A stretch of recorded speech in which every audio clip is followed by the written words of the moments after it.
Welcome, everybody, to another edition of Tackle Shop Live.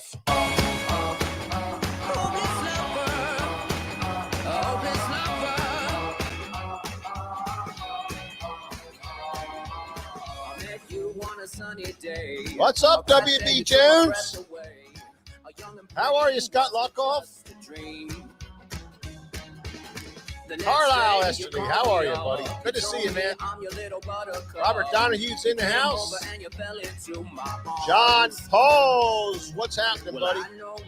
Lane Graves is here today. Warren Cottrell, as always. Yeah. Ray Cruz, what's up?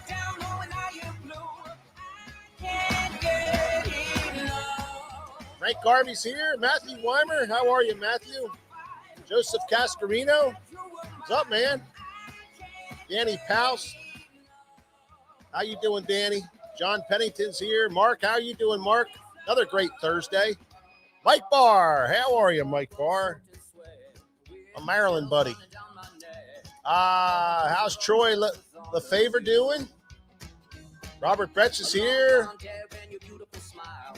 Yep. Bob Austin, how are you? Dave Richardson.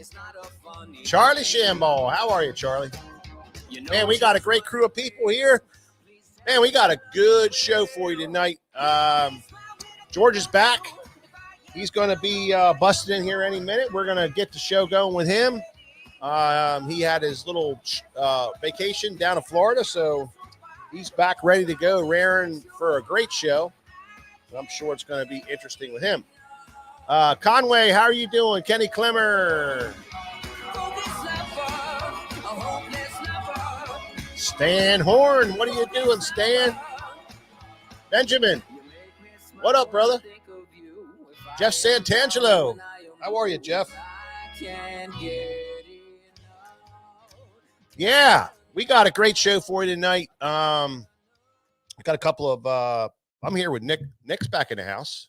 Oh, yeah, I'm here. Back from sunny Florida. Mike, did you believe I was going to go? I really didn't. I really didn't understand what you were saying to me. And I think when I finally figured it out, I told you not to come to the show last week, but you were like, no, Ben, I got to come and do the show. And then I'm going to leave after that. I figured you were going to leave the next day. Not that night. Not that night. So we had, I think we had bets on you making it to like Virginia and then crashing out, but you made it pretty far, man. Yeah, I made it to like North Carolina, South Carolina border. Yeah. And then I was like, yeah, I'm done. It's funny because you're driving and you see a sign that says next rest stop 40 miles. And you're like, can I make it 40 miles? Oh, yeah. I better just pull in. Yeah. Yeah. Yep. That's smart. You don't want to take, it's not worth starting out like that, starting a nice vacation like that. So yeah, you want to get there. You want to have a good time. Yeah. Yep. Absolutely. That's not what it is at all. George, tell us what it is. You're getting old. You know what? That could very well be. I don't think there's any good to it. I mean, I remember not that long ago when Nick Wink would have been launching. The next stop after he left here, he would have been launching. It was tough. I left here Thursday night, and I'm thinking maybe I can get some fishing in Friday, and it just didn't happen. Yeah. So, George, there's a lot of truth to what you just said, and that hurts. Well, you do know Father Time is undefeated. That is true. That just hit a soft spot on me, George. Thanks. I'm sorry. I speak the truth. Way to do me like that. Well, for all the listeners, the new guys, my name is Mike Acord. This is George Acord, and behind the camera is cameraman Nick. And we do Tackle Shop Live every Thursday night. It's starting at 7 o'clock sharp. And we do a lot of things, and one of them is called we do a lot of fishing. So we talk fishing, we talk tackle, and we talk some tournament stuff. But speaking of some announcements, Cabin Fever Sale for all you guys, write this down, and ladies, write this down. Cabin Fever Sale, our biggest sales event of the year. This year is going to be extra special. March the 15th and 16th, we have a great show planned for you guys. We have special guests coming. Bernie Schultz. Bernie's coming. He's going to do some old school fishermen. A lot of guys know him. And when I was talking to different people over the last couple of weeks when we found out he was coming. Everybody's so excited to see him because he's just been around a long time, knows a lot of cool fishing stuff, and he's going to come and give us a couple seminars both Friday and Saturday. And we also have special guest Mike Iaconelli coming. Very excited about Mike Iaconelli coming. Definitely. He's going to be here on Saturday only, but he is fired up. He's going to come and do a couple seminars for us and be able to talk with you guys, spend some time in the shop here and talk with you guys, and have a great time with that. Now, some other cool seminars that we got going on. We have our, we kind of mix in some other species, but we have Steve Griffin from Griffin's Guide Service, a big time guide down on the Middle Bay, on the Chesapeake Bay, striper, light line or light tackle fishing for striper and redfish. Yeah, you heard me say it. Redfish. There's a great population of redfish down there, and he's one of the best at chasing both of those species. And the fishing down there has been red hot with these big stripers moving in the bay. And then in the summer, these great big giant schools of these, 40-pound redfish, Nick. Nobody thinks about redfish in Chesapeake Bay, but that's what's going on there. He's going to come up and talk about that and do a seminar. And then you'll be able to pick his brain about how he does it and get all your questions answered. And then we have another special guest, Ryan Buttermore. You guys know him as our Megabass representative. He is the national sales manager for Megabass, and he will be here doing a great seminar on BFS fishing. He has taken that up a couple of years ago, right when it was brand new, and he took it upon himself to get out there and do it. And he was doing it with trout, and he was doing it with some other things. So he's going to talk to you about BFS and what it's all about, and you'll be able to learn that and get all your questions answered from him. So far, that's what we got. Of course, we're always working on it. So we could be adding, we could be doing this, we could be doing that. But also, it is our biggest sales event of the year, and our deepest discounts come at this show. So you don't want to miss it. And also for you online guys, we have Cabin Fever Online, which starts on the 17th and runs to Wednesday the 20th. So you'll have 4 days there to put your order together at a nice discount online and get your stocking for your spring going and fill your baskets up and fill your boats up with all the greatest, latest, hottest tackle that you can only find here at Susquehanna Fishing Tackle. So I hope you guys come. I hope you take advantage of the online sale, and it's going to be a great time. And that's all I got on that. George is back from Florida. Yeah, baby. Hope you had a good time and relaxed. You're all relaxed up for the Tackle Shop Live tonight. Yeah. We got like rave reviews, me and Nick doing it when you weren't here. We got rave reviews. Yeah, with a lot of 10 out of 10s. A lot of 10 out of 10s. A lot of big things. Big what I was doing the one night down there? I was sitting in a really cool cigar shop, and I was watching my phone. It was a Thursday night. Tackle Shop Live. Yeah. Wasn't that impressive?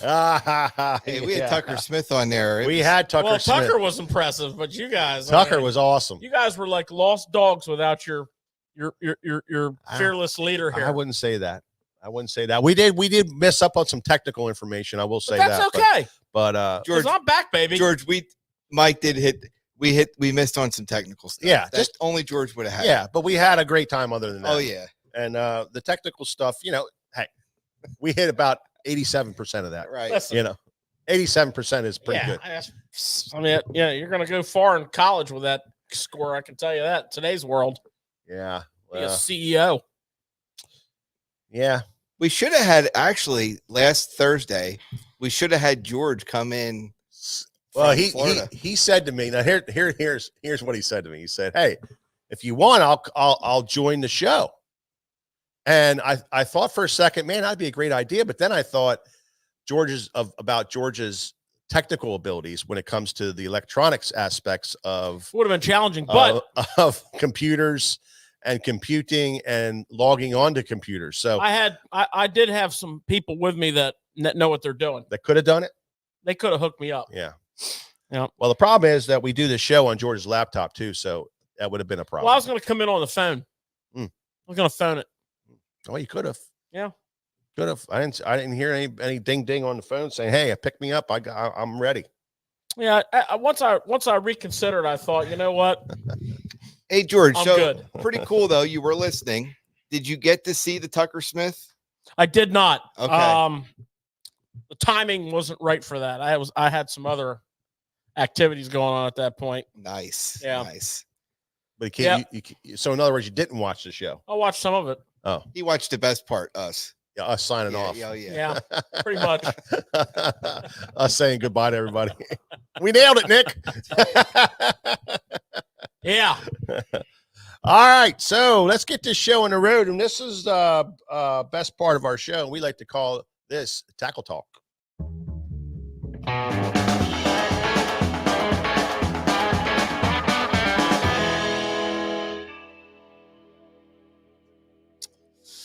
Yeah, boys. Yeah, so another great week of getting tackle and messing with tackle and stalking tackle. What did you find for us for this week, George? Well, you know, I got a little bit of the test of time. I got a theme, the test of time, and I also have some new and exciting. New and exciting. Yep, I got some new and exciting. So, you know, a lot of new mega bass. So, you know, there's, you know, mega bass in the last couple months has been couple colors here, couple colors there. You know, not to mention some bait releases, but we've been adding quite a bit of colors, a lot of upgrades to existing baits. Upgrades meaning, you know, either existing colors that weren't available in that bait but are very productive colors, or some new colors. So I'm going to start off with the Freestyle Swimbait, which is you know, just one of the top hottest soft plastic swim baits on the market. You know, fish catchers. Freestyle is kind of the same shape of another famous one, right? Yeah, it's basically a freestyle mag draft. Right. So it has no rigging. You rig it yourself is what they mean. And you know, they had a nice slate of colors, but they have added 3 colors to the line. They've added Borealis shad, you know, which, and this is a color that they added to the mag draft like a year or two ago, year and a half ago. So you got a little of that pro blue, that albino pearl, and that Tennessee shad back. Really good, you know, middle of the road water clarity color. And you know, we get asked a lot of questions about the Freestyle, like what's the best way to rig it? Well, that's the beauty of the Freestyle. You know, this bait rigs equally well on a jig head open hook, and you'll find a lot of cold weather fisheries. You know, late fall, winter, early spring. You know, well, not even early spring, like late winter, early pre-spawn. Before those fish move up, you'll find this bait being drug a lot on the bottom. When fish are relating to deeper water on a jig head, you know, it might be a swim bait head, could be a wobble head. Great presentation, but probably what this bait is famous for is being able to put a mag draft where you can't put a mag draft. And that, of course, is going to be with a belly weighted swim bait hook. Probably the most popular for this bait is the Owner Beast. And if we can get one out of the package here. So we have the Beast, which is a screw lock hook. This is the weighted Beast. So this is an 8.0 3/8. So you can see it has a very nice fit. The 8.0 has a very nice fit to the Freestyle. Yeah, that's You know, perfect size. Yeah, you're not killing the gap. Yeah. Still got the big bite on there for setting the hook. It's right where it wants to be. You know, they have a slot on the back to protect the hook point, you know, to help it stay a little more weedless. They have a slot on the belly. Nice thing about the slot in the belly is it gives you that ability for that hook to really get up through there and get that penetration. And that 8.0 hook just fits that, you know, perfect. Like the back of the slot, if you look at how that hook fits, it's literally perfect. Yeah. Of course, every brand of hook has this hook. So whatever your favorite brand is. Yeah, there's a million of them. Yeah, they all make a great, I mean, some of them have spinners on the bottom. The Trocar. Yeah. The BKK. Here's a cool one. It's called the Titan Diver from BKK. Like it. So this is going to be a 6.0. Okay. No, that's weird. Yeah. Totally different style hook, though. Yeah, and I'm telling you, they got these things wrapped up, taped up. I mean, they have to have some adjust their packaging for. They got to have something for the children to do. So what's cool about this hook is ton of gap. Okay, so I can put my 6.0 also. Right. That hook is just a beast. Plenty of hook, fits it perfect, but it's got a blade, and it's on a little like oval, like quick ring, so I can take it off. I can leave it on, right?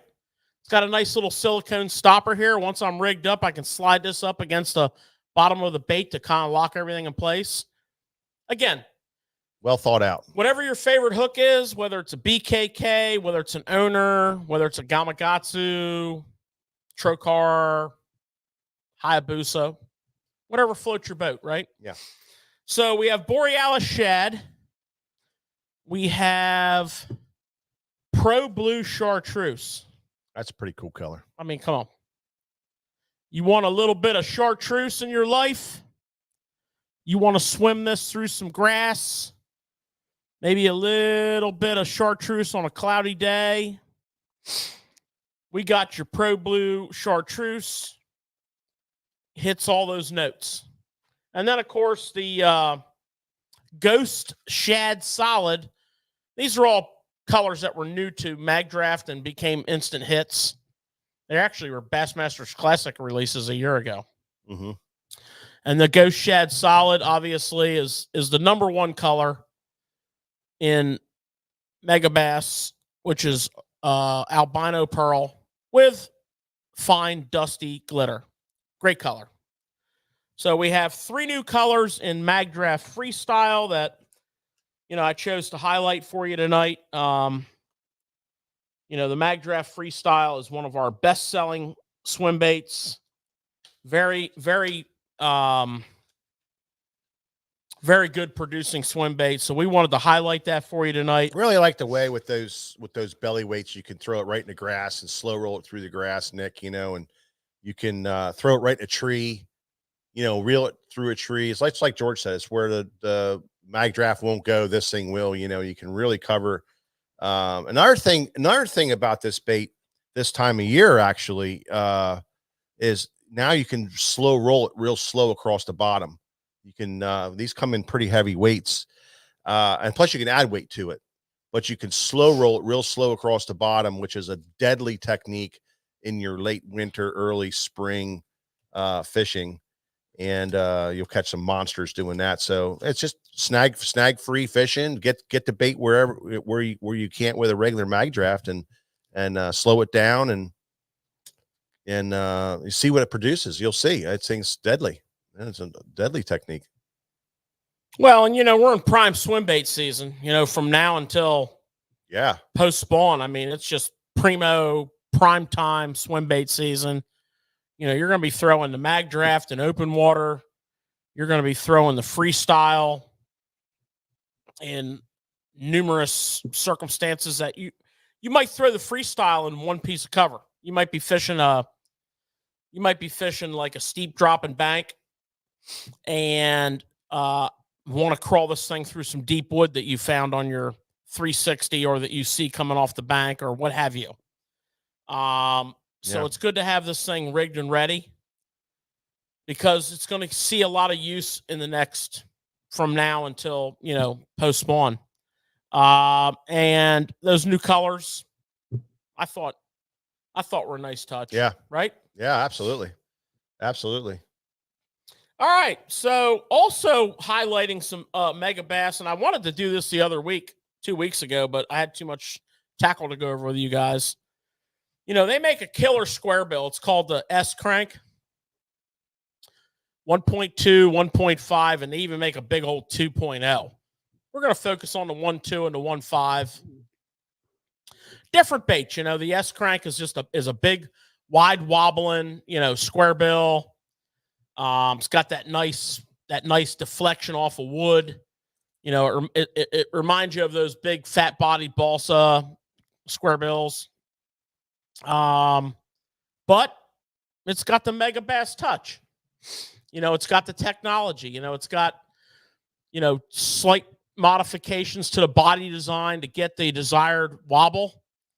And always had a nice set of colors, but now it's got a few additions that really hit some of the marks. First of all, matte shad. So, matte shad, if you fish mega bass baits, you're fishing matte shad. You're fishing this in a 110. You're fishing this on a Pop X or a Pop Max. You're fishing this now you're fishing it on a square bill. And they have it in other baits as well. Matte shad is an awesome clear water color. Comes in the 1.2, the 1.5. This is the 1.2. Actually, I got all 1.2s here. I didn't even grab a 1.5 for size comparison, but that's okay. This is Mega Bass Hot Shad. Excuse me. Like a matte hot shad. Mega Bass Hot Shad, bro. Yeah. Nice. You got that chartreuse blueback. Well, fire tiger. Come on. Well, chartreuse blueback, first of all. Yeah.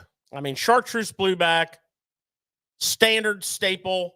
Then you got a little red fire tiger on there, an orange belly. This thing is a excellent designed color, for your springtime square billing, right? Mega Bass Hot Shad. Now, cameraman Nick went back and got a 1.5 so we can give you a size comparison. So we have 1.5, 1.2. Okay. Hold those, Mike.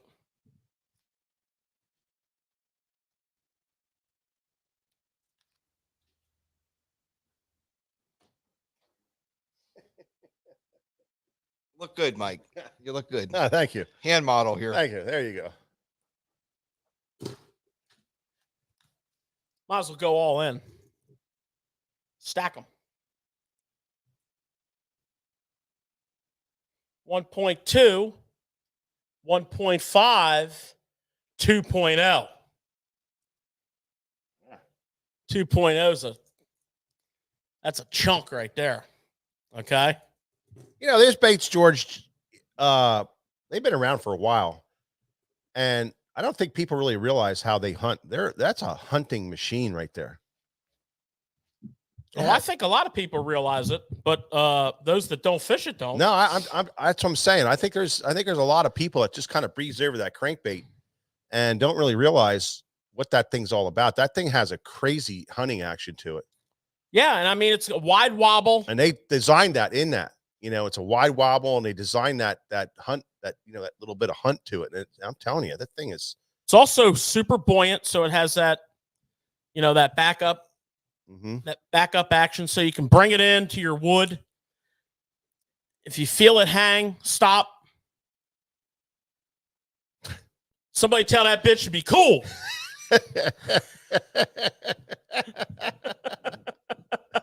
Step back up off me right now. Come on, back it up. It'll back up out of there on you. It'll float backwards and up, and then bring it back down in again.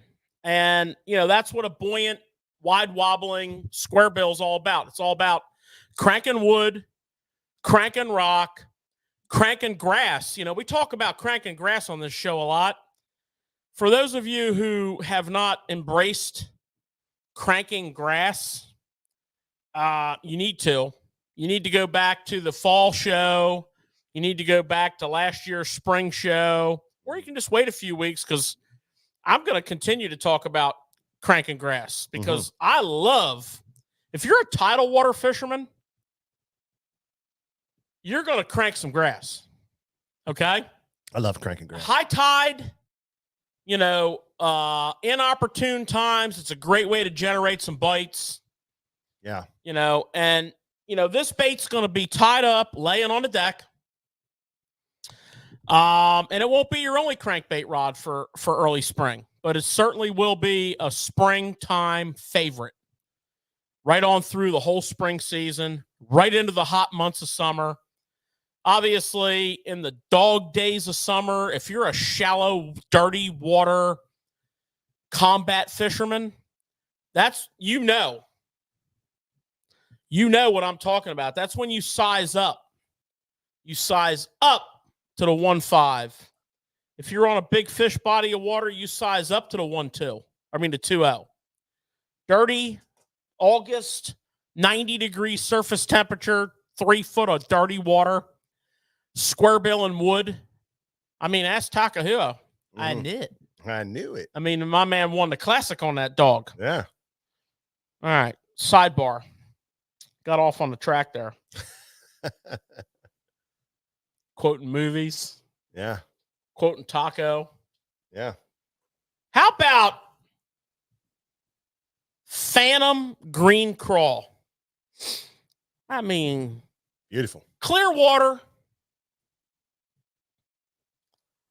If you're a smallmouth fisherman and you fish up north on those clear water lakes, the Finger Lakes, or if you have a clear water lake near your house where you catch big smallies, or if you're a river fisherman, we have the world-class fishery of the Susquehanna River here. For those of you watching who aren't familiar with this part of the world, springtime, pre-spawn and spawn on the St. Lawrence River, Lake Ontario.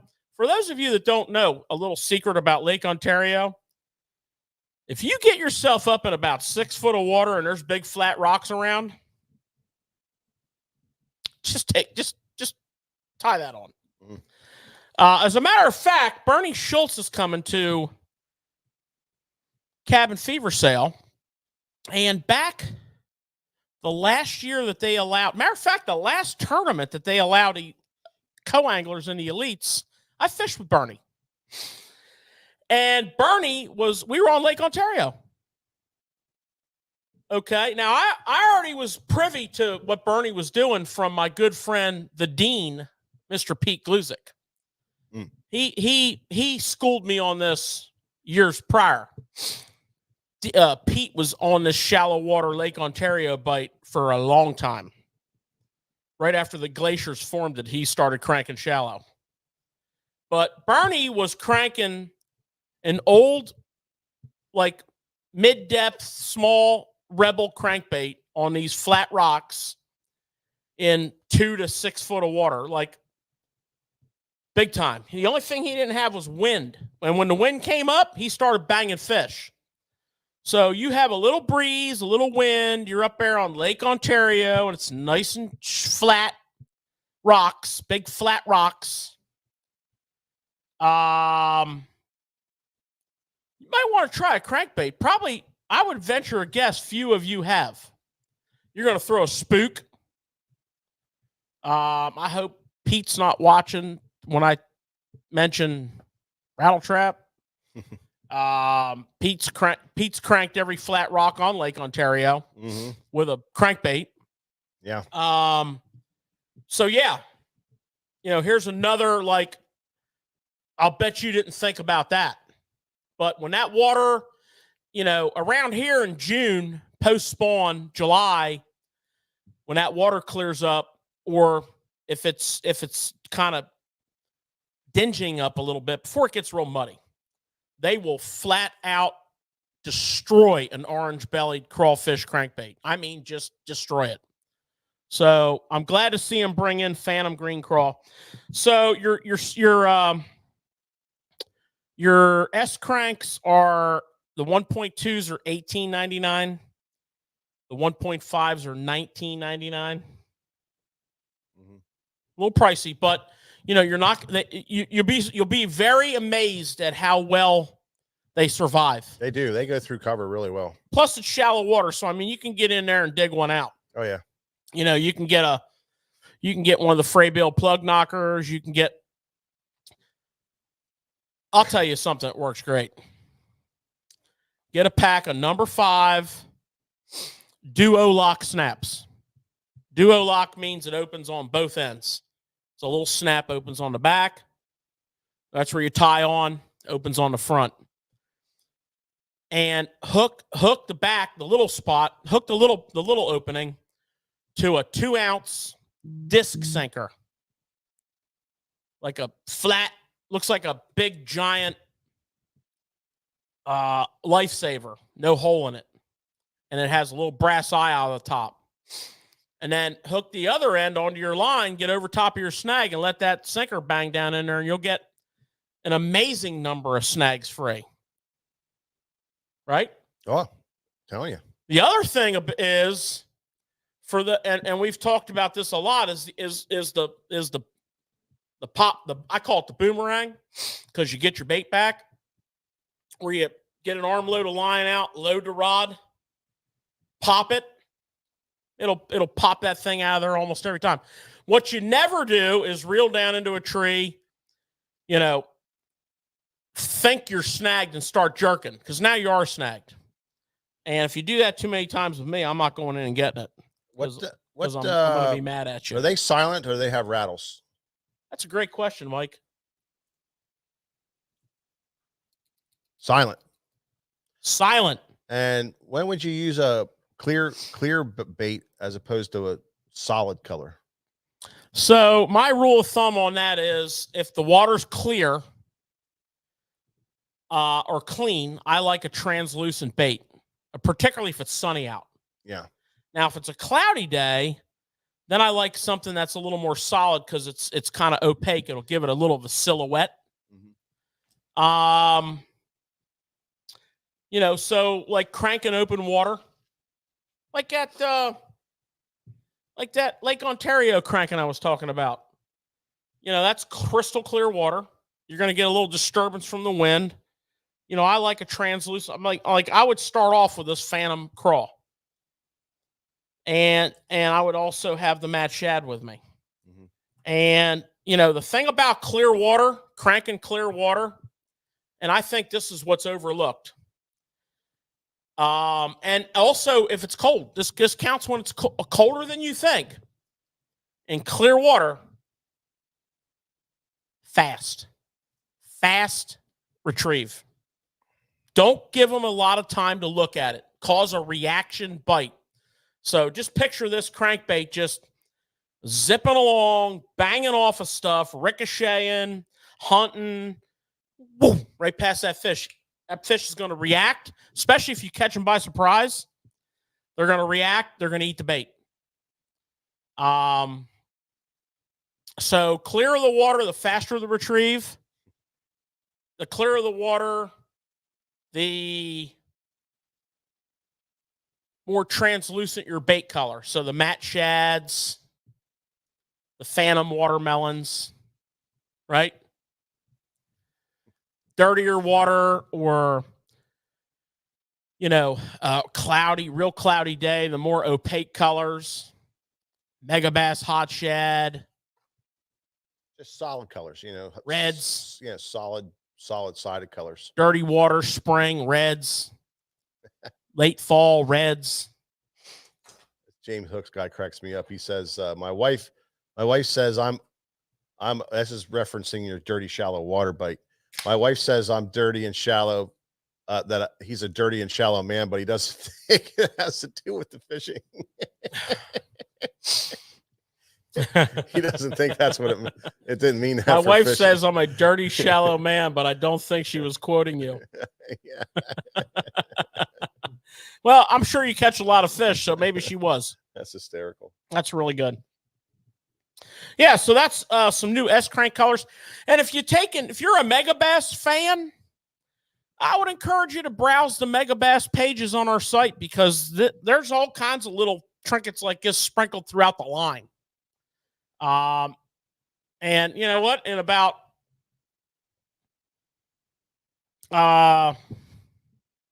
2 weeks, or maybe a little less, there's more coming. We got the next Respect Series color en route in less than 2 weeks, I think, and other goodies. So that party's never going to end, right? Right. Hey, George, I know you caught a lot of fish already with the mag draft. Speaking about colors, what has been the best color for you? I'll tell you, that's a great question. I really only use like 2 colors. I use the albino pearl shad, like literally 80% of the time, 80 to 90% of the time. I also throw what they call whiteback shad, which is very similar to that. So I'll kind of lump them two together. And then they have one that's called MB shad.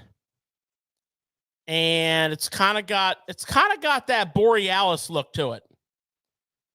Not as much back color, a little more clear, a little more of a defined line in there, but nice clear water color. Sometimes on a really sunny, clear day when the water's real clear, if it's not wind, that's a tough bite for a mag draft. That's a tough bite for, a lot of swim baits. And if there's no wind, that albino pearl shad is like glowing. And I mean, they'll eat it, but I just find I get a lot more bites on that translucent. If you walk back to that mag draft section, now every color that I told you I use, there's like 2 other colors that are similar. So yeah, maybe I'm an albino pearl guy and you're a whiteback shad guy, or Mike's a ghost shad solid guy. We're kind of saying the same thing. Yeah. Right? Yeah. And as with most baits, Nick, as I'm sure you're aware, and I know Mike agrees with this, the color's not always the most key factor. Some days it is. I'm not gonna start easy on the keyboards. I'm not making any of them comments, but some days it is. Some days you are dialed in. Go get them.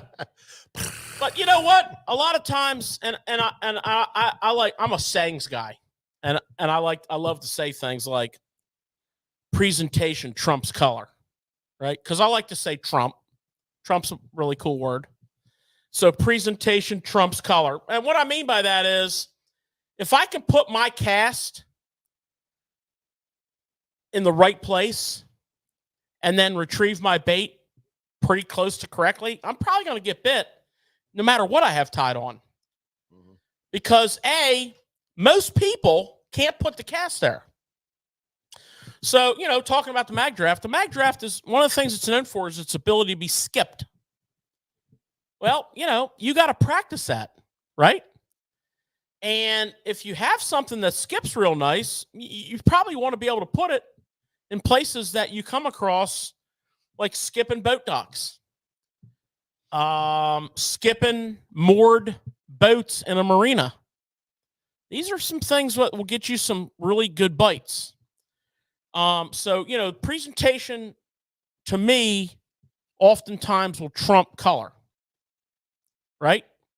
It's the same thing with flipping a jig or skipping a jig or just about any technique.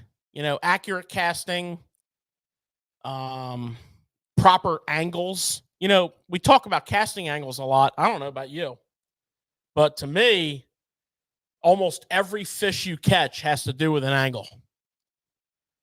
Are you pulling it with the current, across the current, Is it at a 45-degree angle to that hard spot? Whatever. Mhm. Right? Yeah. It's good to cover all your angles. Whether you're looking at them on forward-facing sonar or not, it's still an angle thing. Yeah. Right? Oh, you hear about it all the time. You hear guys talk about, they got on this pattern, but if they didn't throw it at a certain direction, they didn't get bit, and, a lot of times a lot of guys are smart enough to determine that angle and catch them better than anybody else. So there's something to it for sure. Back in the old days when we found our fish, like we used to find our fish, I was talking with some young guys in here the other day that were really freaking hardcore, up and coming, like just completely controlled by fishing. And they were going fishing on yesterday. The wind was just like raging. They're like, we're going to go fish off the bank because we're not going to put the boat in today. I'm like, all right. And, these guys have come up with forward facing. They started fishing with forward facing sonar. So, they were telling me all that. I said, well, before there was forward facing sonar, we figured out how, and we talked about it at great lengths we wrote articles, we gave seminars, we did videos, we talked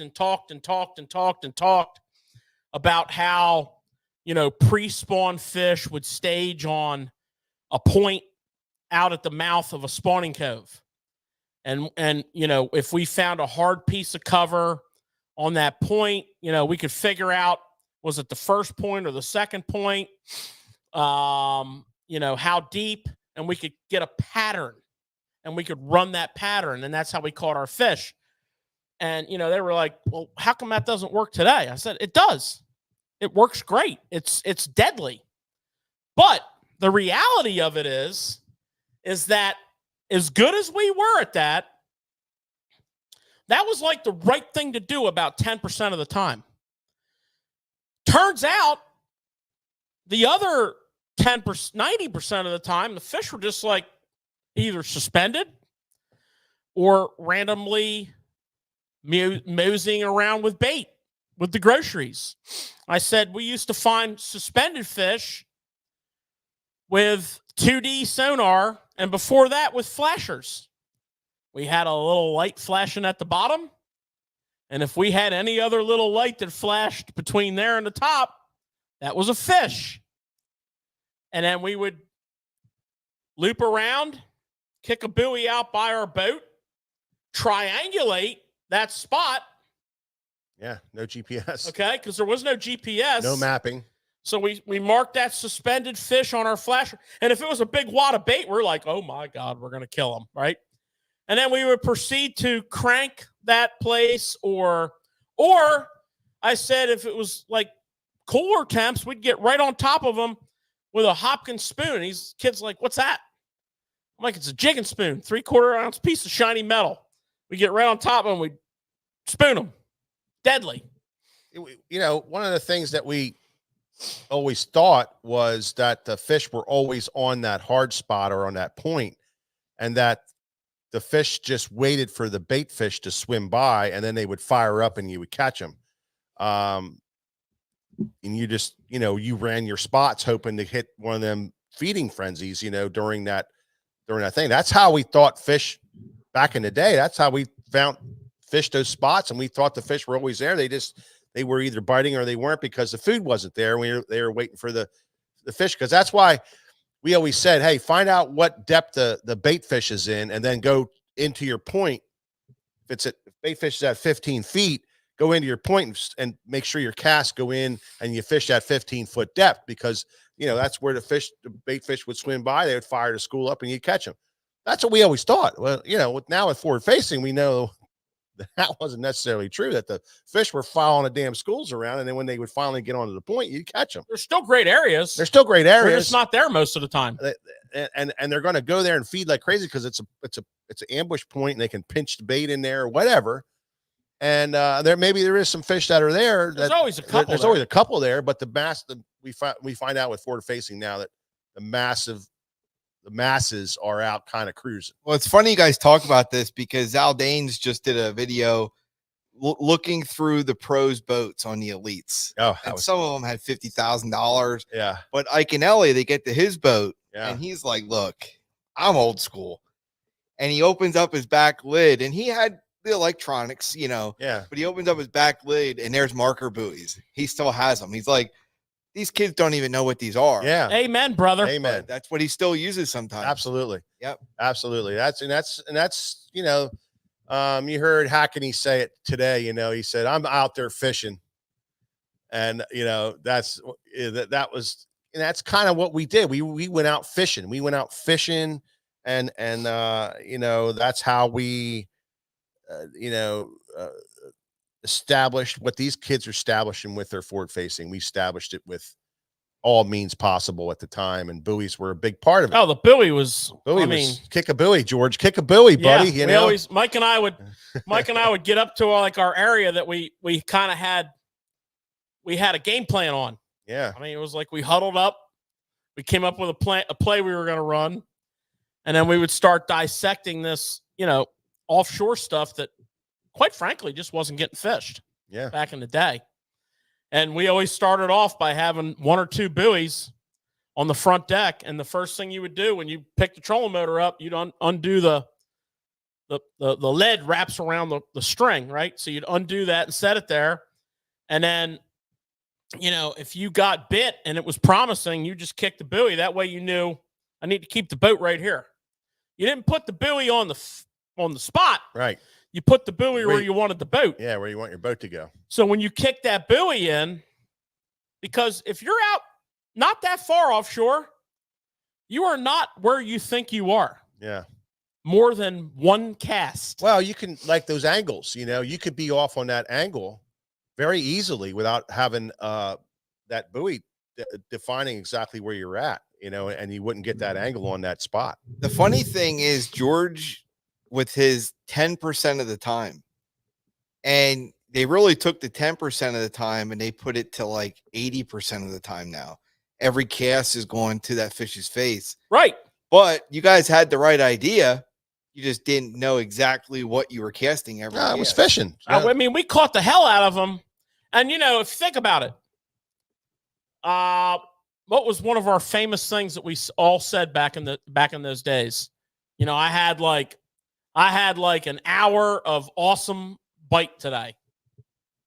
Right. Because the other 7 hours, there was nothing where you were fishing. You had the right areas when they were there.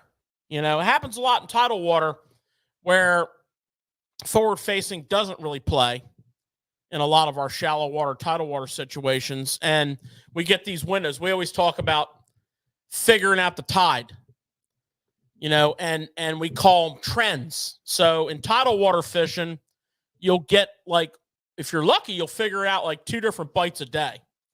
And those trends seem to hold for a little bit, depending on the season. If it's spawning season, it's not quite as critical, but in the summer months, it seems like it changes. And one of the main reasons that it changes is, for those of you who don't fish tides regularly, tides advance a certain period of time per day. So if low tide is at 8 o'clock tomorrow morning where you're fishing, then more than likely it'll be about 8:45 to 9 o'clock the next day.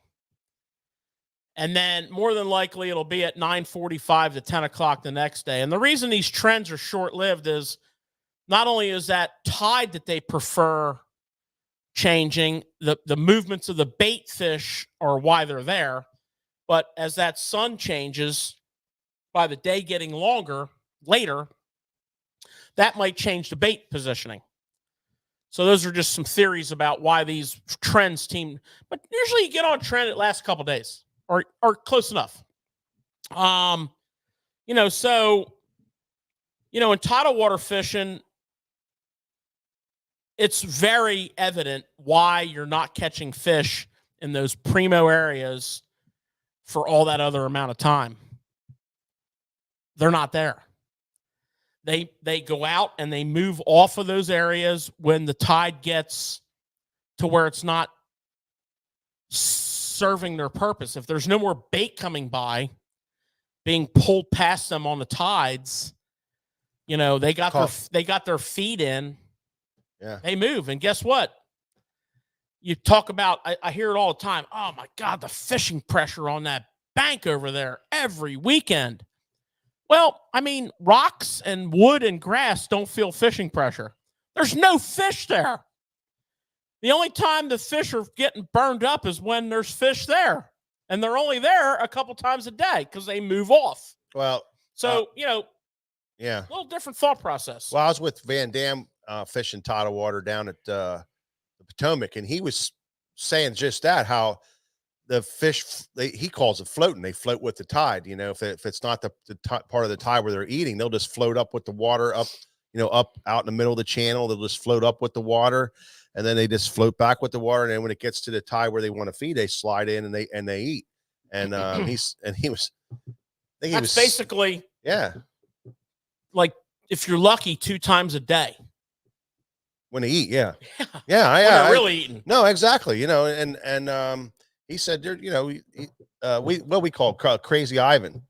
You know, we just be fishing up the bank, and all of a sudden we'll just turn out and throw a couple crazy Ivans out off the other side of the boat. And you never know what, you know, and you'd be surprised. You'd be surprised every now and then, you know, when you just get that feeling, you know, you just turn around, throw a crazy Ivan out there, and boom. Huh? Yeah. Nick's laughing because it's called Crazy Ivan, but that's what I'm just picturing the guy that you named it after. Well, now, Nick, if you're any kind of movie buff at all, The Hunt for Red October, bro, The Crazy Ivan. Yeah. Come on now. We're talking U.S. versus Russia chess match underwater. Come on. Crazy Ivan. Turn off the side and sing it out there. George and Corbin are like these, they do these quotes and stuff all the time out in the water. It drives me completely crazy. And they that's what they come up with. You got to be up on your game, man. And yeah. And you know, so that's pretty cool to hear that. And then, you know, to know that does happen. You know, they float around with it. Well, I mean, it's not an exact science, right? It's not. But if you are a forward-facing dude, that void doesn't really exist because you're pretty much always on some fish. They might not be the size fish you want to catch. They might not be catchable, but you're always seeing fish. I mean, yeah. Even our littlest little bodies of waters that we have around here happen to be full of fish, but you're not going very far without seeing them. Now, they might be crappie. They might be catfish. You know, that takes time. Oh, let's not even go into all that, trying to figure that out. Well, it takes time and skill. Yeah. It takes time and skill, you know, reading your scope, catching the fish. You know, perch and crappie, you can kind of read. Well, you had Tucker last week telling us the difference between a spotted bass and a smallmouth and a largemouth. If they jump up and down on the screen, they're a drum. If they go straight, they're a bass. He was into it. Yeah, he was telling us all kind of stuff. Because I said, can you tell which bass? What kind of bass? Yeah. I was like, okay. Yeah. Well, he can. Yeah. And perch and crappie, you know, they'll stack up like a Christmas tree. And if you're an old school 2D guy, you know that. Yeah, if you ever get on top of a school of perch or crappie on 2D sonar, it looks like a Christmas tree on your screen, right? Yeah. So, all right, what else you got for tackle talk? Well, turns out I do have a couple more things here. You know, we're coming up on the time of the year where we all love the slow roll of spinnerbait. Love me slow rolling the spinnerbait there, Nick. And you know, we like us some red kicker blades. Right. So this is some nickel Hoosier series. Hoosier as in Indiana, not like Hoosier as in Hoosier Daddy. Hoosier series. And what I like about the nickels, so take, for example, this is a 3/8 coleslaw. Okay. Great dirty watercolor. But check out that blade combination. So that's a red kicker Colorado #2 with a gold number 6 Indiana. And I'll tell you, from my personal experience, and Mike will back me up on this, it's really hard to beat that blade combination slow rolling, whether it's gold on gold, silver on gold, whatever. Indiana, Colorado. Colorado kicker. Just freaking bad to the on bone. a 3/8 ounce. And, you know, this is a 2 and a 5. This is a 3 and a 6 on a 1/2 ounce. Red kicker blades. You know, if you're checking out if you're getting yourself set up for the spring, you're going to want to check out Nickel, Pulsator, Hoosier series, super premium quality, $8.99. You're going to want to check out War Eagle. You're going to want to check out, you know, a couple of the other spinnerbait lines we have. One of the deadliest little ones we have is a 3/8 ounce model from Z-Man. But definitely get yourself some red kicker blades for the spring. Hey guys, so with your slow rolling, when are you slow rolling? And I'm guessing along the bottom. Is that what you're doing? Yeah, that's what slow rolling is all about. And we always said you're not doing it right unless all the paint's beat off your head by the end of the day. You know, if your paint's all beat off the head, then you're slow rolling properly. Okay. And your blade will get all chewed up too. You'll get your edges, your blade will be all kind of sharp from really getting down in there and rattling around in the rocks and slow rolling a spinnerbait, you know, getting it down into the juice. You know? And it's, you know, you're fishing this, and it's what's great about it is you can follow the contour real good. So, you know, that's why it's so good in the spring is when your fish are moving up on those steep banks, feeding, and then sliding back off in the evenings when it gets cold. You know, you can catch them when they're sliding up that bank. You can fire that spinnerbait out there, and you can slow roll on the bottom, you know, and keep that thing in contact with the bottom. Because a Indiana blade has a long flash, but it doesn't have a lot of lift. A willow blade has a lot of lift, and it's hard to keep the contact with the bottom. That's why you need that combination. And the Indiana gives you a little bit more flash, so it elongates that flash a little bit.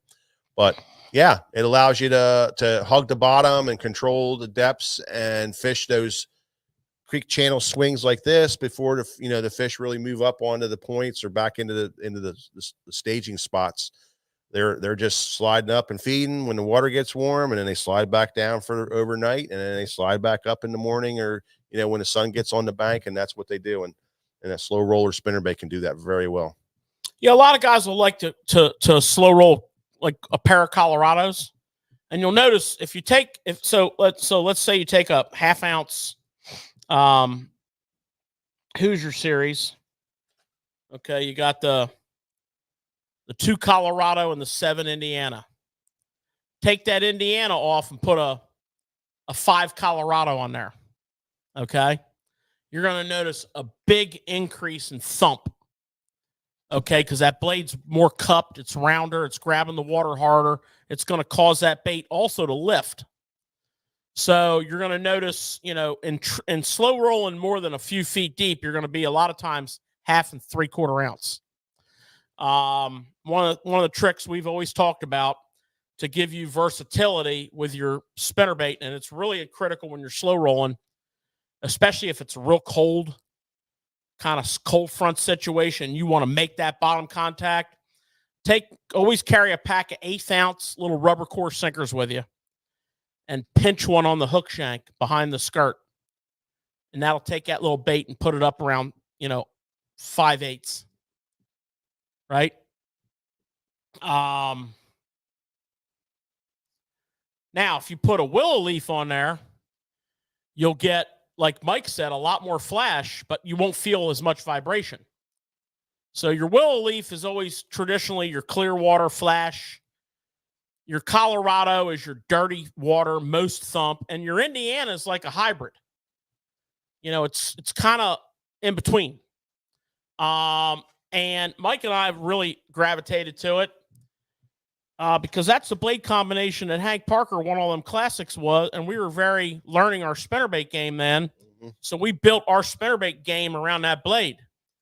So we fish 3/8, 1/2, 3/4. Plus, we carry our little sinker with us.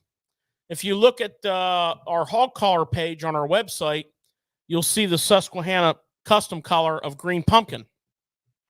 We take that same spinnerbait and build a green pumpkin spinnerbait. And it is an absolute, like post-spawn, early summer, when the crawfish are first doing that first molt, that first full moon of June or May when those crawfish are molting. I mean, that thing is a demon. And you'll notice it's Colorado, Indiana. Mostly because that was our jam. That was our combination. You probably could catch them on a Colorado, but we like that in between. Oh, we had to have our Indianas, man. They were like, that was like, guy had to have it. And the red kicker, for those of you who aren't familiar with it, is a springtime dirty water killer. This is an Oklahoma invention because most of the lakes in Oklahoma are very dirty. They have a lot of red clay on their banks, and that red clay and wave action, or they get a lot of runoff from tremendous rains in that red clay bottomland, and their lakes get really dirty. So, some of those savvy guys back in the day invented that red kicker. And way back for me, I had the privilege of fishing with some big time spinnerbait guys back in the day in Oklahoma, and they taught me that red kicker. Yeah.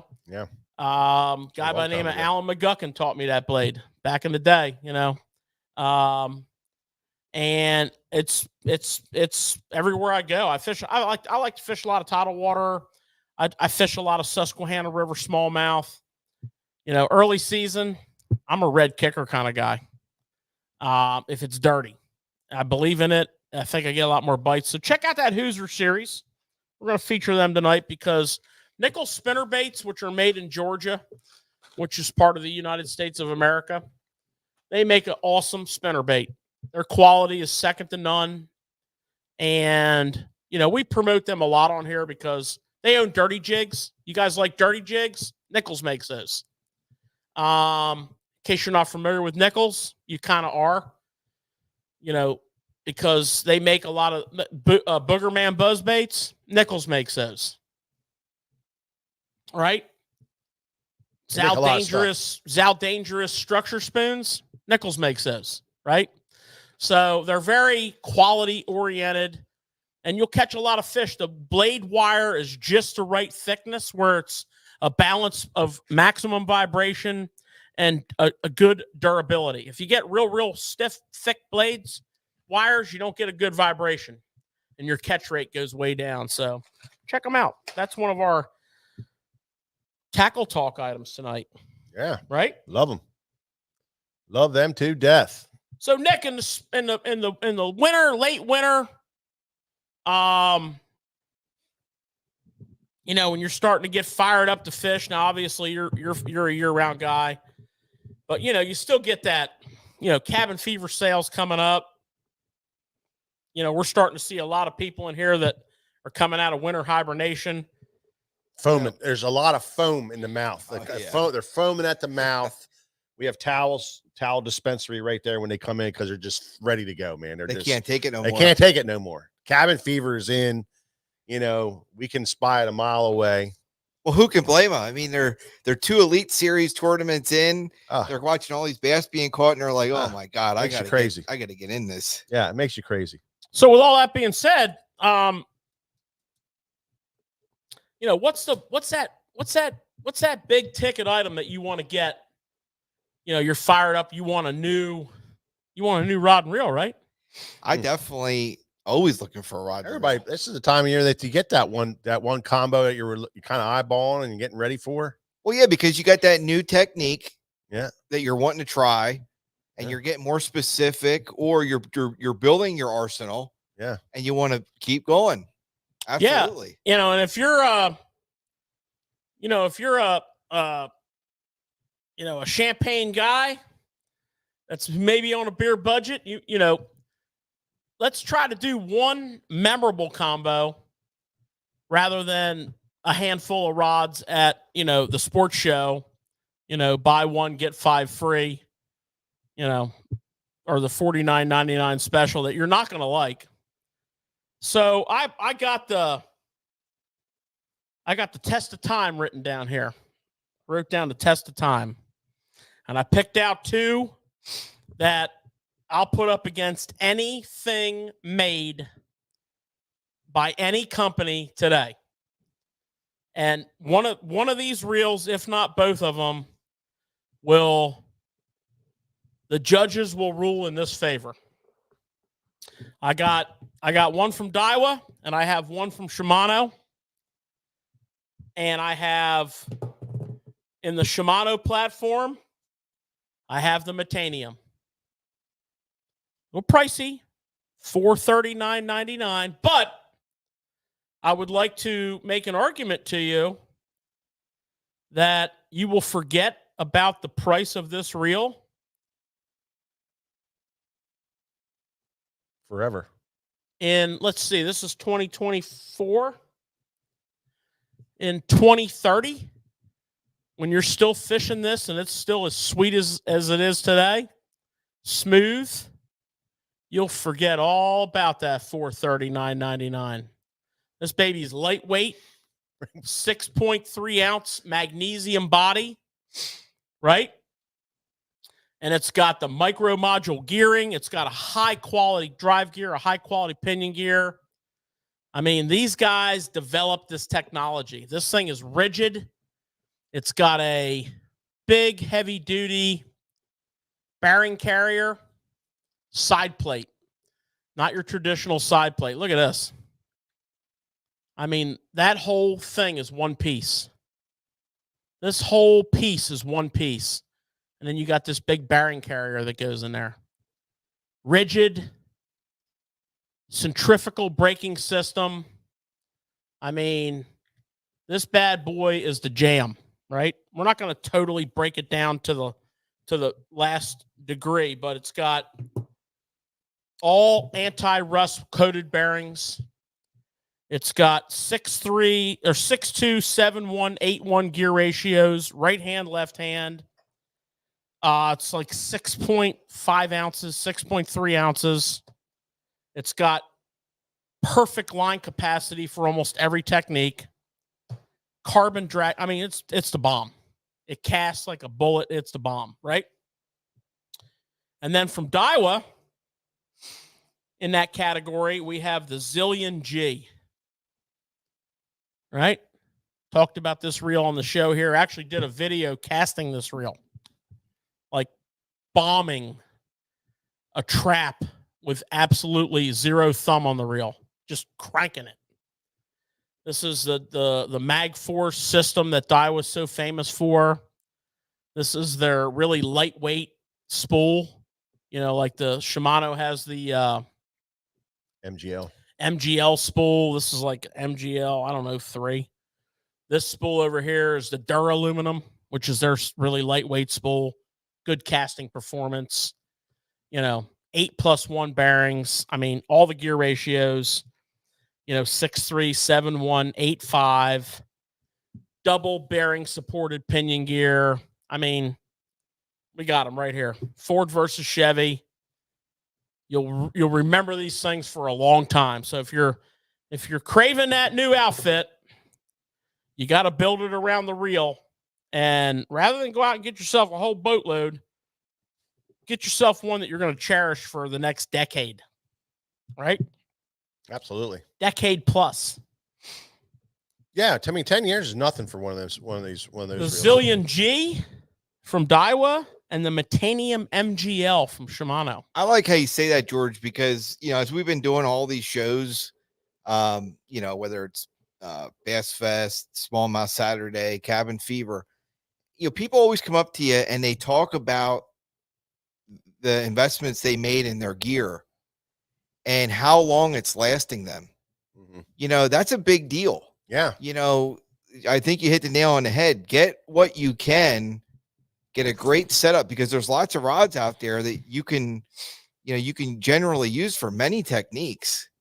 Get the good stuff. We're retiring rods every year, Nick, and these rods that we're retiring, we bought literally 20 plus years ago. I mean, they were high end rods. We bought the high end rods, and those rods we used for 20 years. And every year it seems like we just retire these rods, and then we pick up a real nice combo every year to kind of replace what that one that we retired. And it's just that's you can get a lot of time on this stuff. The reel's not quite as long, but still 10 years, man, no problem with those reels. Well, the other aspect of that is, plus they're great to fish every time you go out with them. Yeah, the other aspect of that is you're fishing top of the line equipment all that time. Yeah, that's just great. George and I, we have a couple really quality, especially the ones with the Zillion G and the Metanium on there. I mean, that's the ones you're reaching for. It might be a little hip check. When you stop in the morning, it might be a little hip check, grabbing a fighting over a rod or something. But the Bantam, that's another one that they're just built for the long haul. Test of time. Test of time. These reels are proven. These reels are premium. Yep. These reels will give you many, many, many years of great service. And I was trying to think of something a little different for Tackle Talk, and I thought, you know what? These things are badass. We're going to talk about them. Mm-hmm. Right? In which we just did. Perfect. That's where I'm at with that, Nick. Perfect. All right. So it is winter, George, still. It's part of winter. Yeah, in this part of the world, it's winter. And if you watch the Elite Series tournament today in 25 hours away from here, yeah, it was most definitely winter. Yeah, those guys were struggling. We had Canadians complaining about the temperature today. Yeah. But that's winter. That's the end of winter. That's what you get. You get those couple nice days, and then you get a cold front, and that cold front reminds you that it's still winter. Then you get a couple nice days, and then you get a cold front, right? But I think it's more like the phase of winter. We had early winter, we had the dead of winter, and now we have the latter part of winter, and it brings you a whole nother realm of possibilities in catching fish. It kind of things start to open up a little bit. Yeah, if you look at the tournaments that we've had in the last 2 weeks, the Elite Series, we've had like what I would classify as what you just said, late winter, where fish are pretty much still on like bait balls. But some of those fish are like, you know what? I'm going to start heading that way. I want to go up and check that out. It was, you get 2 or 3 nice days, and those spawning fish are kind of like, they want to check it out, right? So they sort of start moving that way. So there's always that shallow water possibility this time of the year. Mm-hmm. Look at the Elite on Toledo Bend. Mm-hmm. That Koyo Fujita, 100 pounds, 13 ounces, right? Never even sniffed the bank. Mm-mm. Was on suspended fish. But if you looked at where they were suspended basically in the little creek channels that were going to take them to where they wanted to go. Absolutely. So they were out here hanging, maybe a point coming off an island, intersecting a creek channel, a flat coming off a bank, breaking off into a creek channel. And maybe where they were going was back in there a ways, but they're going to eventually get there. But the bait's out here. Mm-hmm. So, those guys, all them top guys were forward facing. They were all, Demiki rigging, mid strolling, whatever you want to call it. Koyo Fujita, the Jackal drift fry, right? Yeah. Yeah. Forward facing with that. On a Kitech super round tungsten head so you can see it a little better. That was interesting. The tungsten heads for the forward facing. George, did you also see on there that he was only using a 2-foot leader? I didn't notice that. He was using a 2-foot leader of fluorocarbon because he was fishing the standing timber. So I thought that was interesting because you would think with those light techniques that he's using, well, he was using a 16-pound test leader too. Yeah, I thought that was. You know how long his rod was? No, 5 foot 3 inches. No, huh? no, 5 foot 3 inches. No, yeah, they were talking about today. No, what do you mean? You misread that. What do I mean? His rod was like 6'8" stees of his own design. Yeah. Why did Zonas say 5'3" today? You know, Zonas gets confused. Oh, me and him are right on the same page, then. Zona has. I knew I like Zona has for some confusion. reason. I don't understand. What yeah, so he wasn't fishing a 5'6" rod. He most assuredly was not fishing a 5'3" or 6" rod. Oh, he said 5'3". No. He has a video that he speaks without an interpreter that tells you all about his deal. But interesting that Jackal drift fry, you know, is like a little minnow bait with a lip molded in it that catches the water. And you know, I've fished it. Mike's fished it. The interesting thing about that is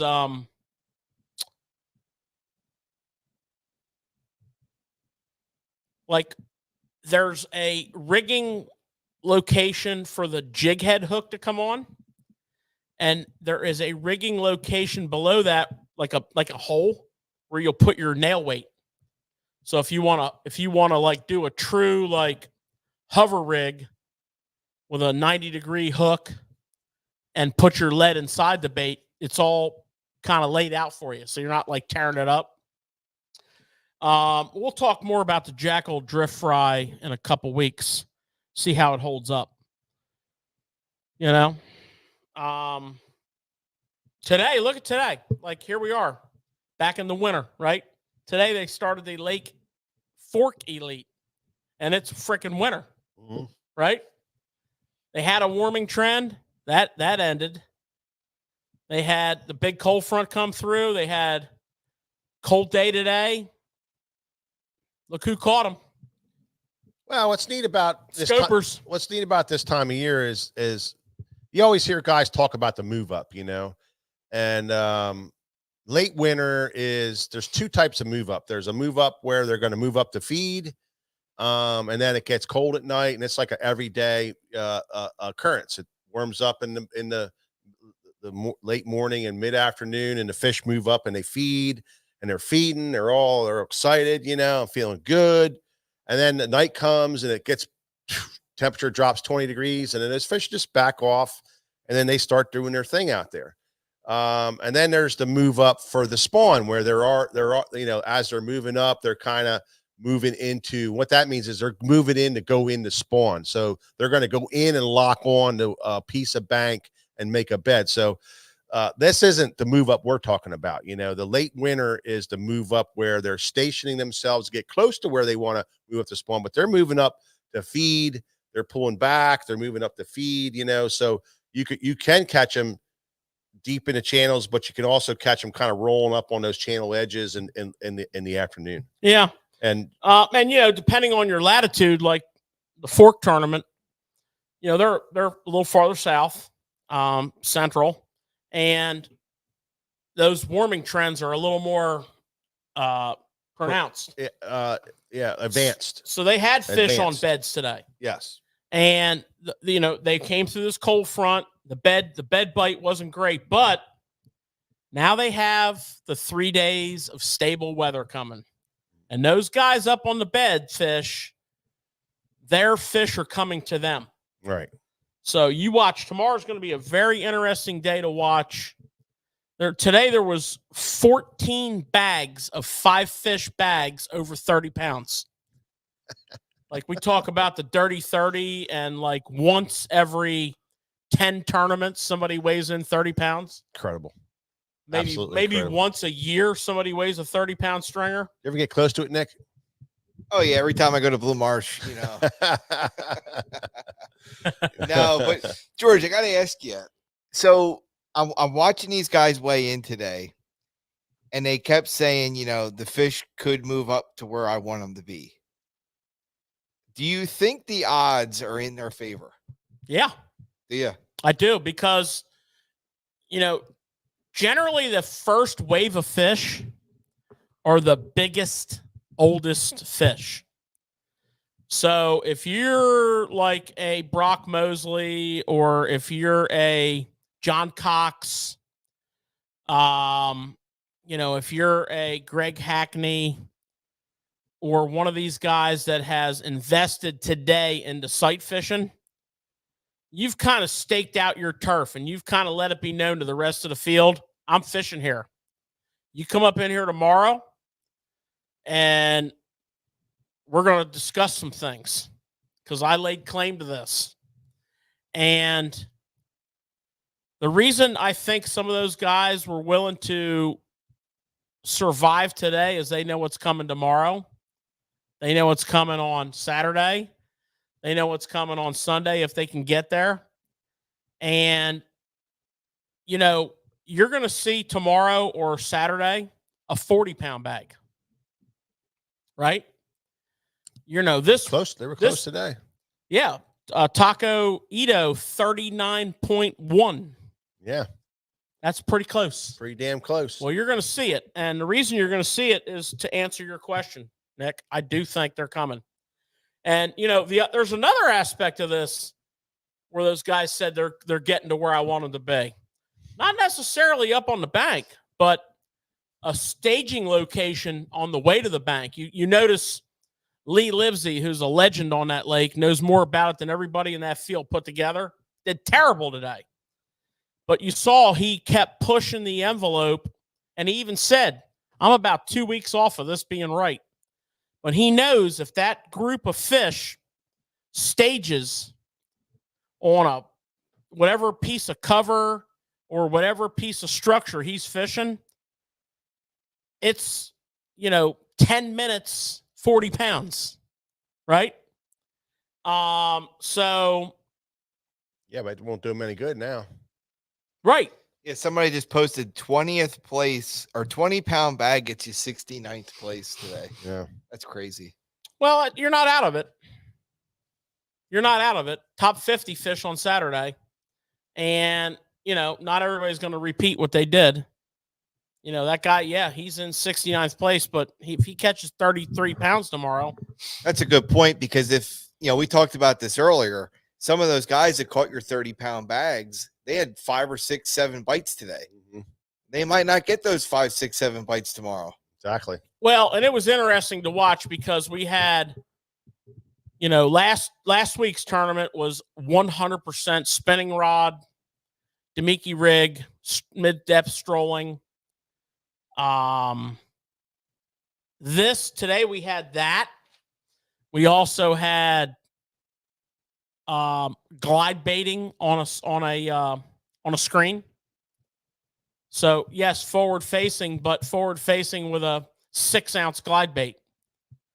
We also had a lot of jerk bait fish, the bigger jerk baits.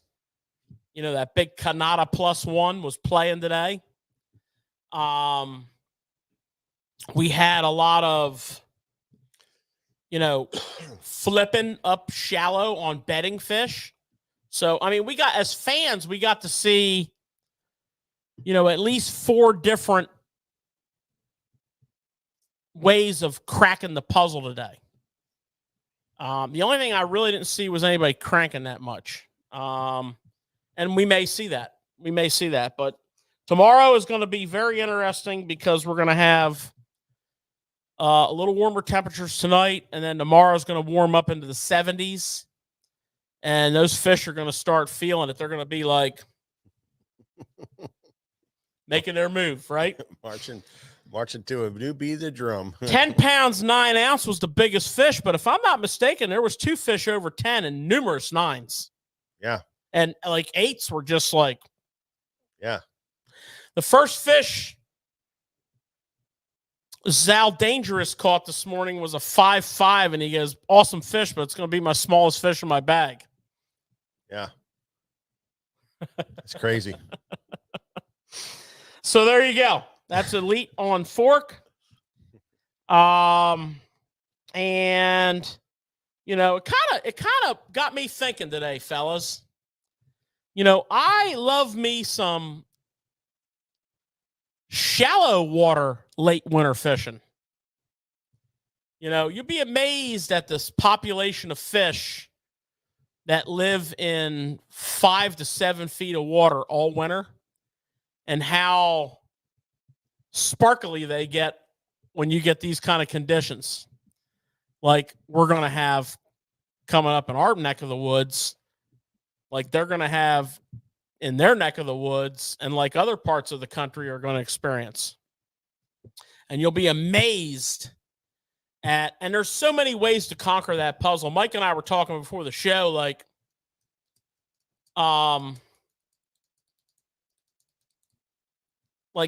where do we want to go with this?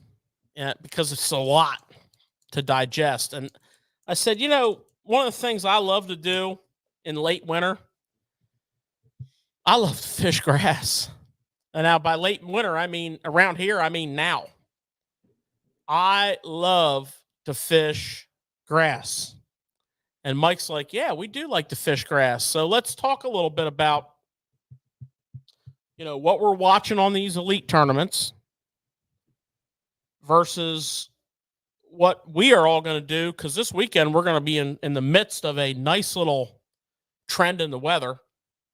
And everybody's going to go fishing this weekend and next week. Mm-hmm.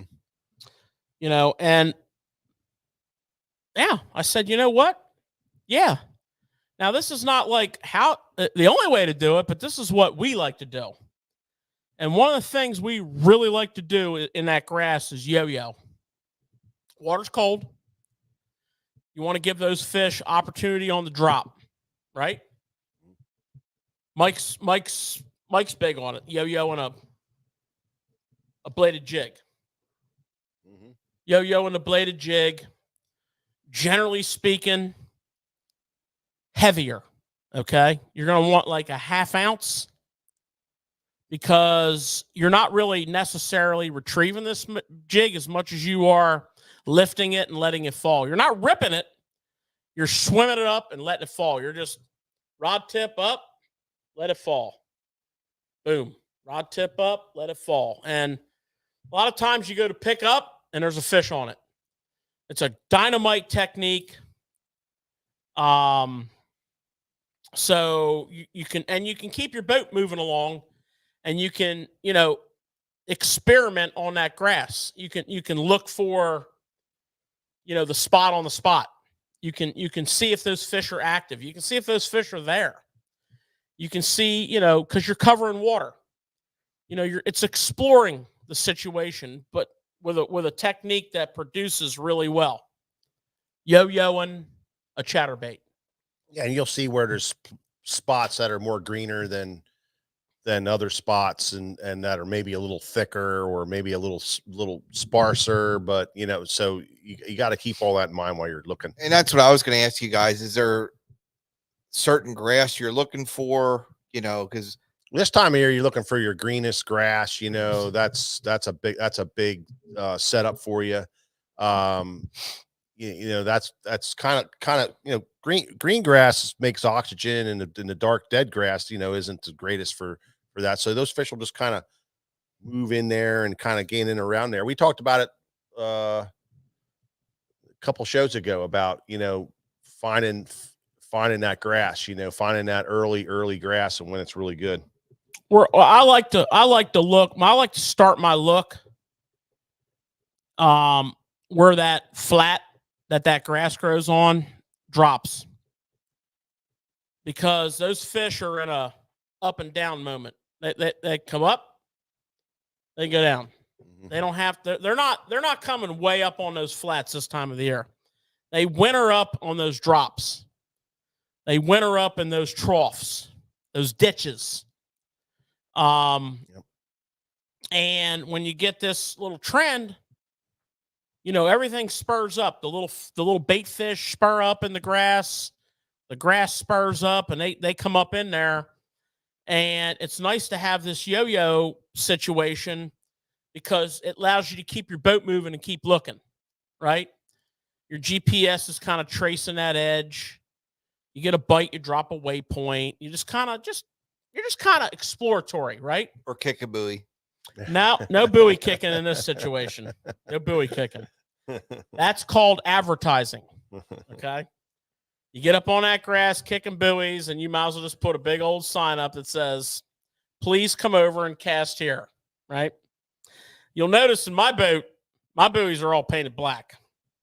I spray paint my buoys. I was going to ask you back when we were talking about buoys, how many times did you guys leave and have to come back for a buoy that you left? Sometimes I would leave the buoy there. Oh, really? So that I could come back and fish the spot later. That's cool. But I always kept my buoys painted black. Sometimes it's hard as hell to find them. The other thing I like to yo-yo is a trap. I'm big time on a trap in late winter grass fish. Big time. Mm-hmm. Yo-yo in that trap. Again, long casts, very efficient movement, draw power for a big fish. If you're not like practice on the fine art of trap yo-yoing, you need to get that way. We've talked about this numerous times, particular traps that are better suited for that. We like that nose down posture. Yeah, we throw the the Spro, the Ruku Shad. We love that. Love that one big time. There's quite a few of them. TN70 and TN80 from Jackal. Yep. Give you that nose down approach. And there's quite a few others. Something new that we were exposed to. And I don't know if this is a good idea or not, but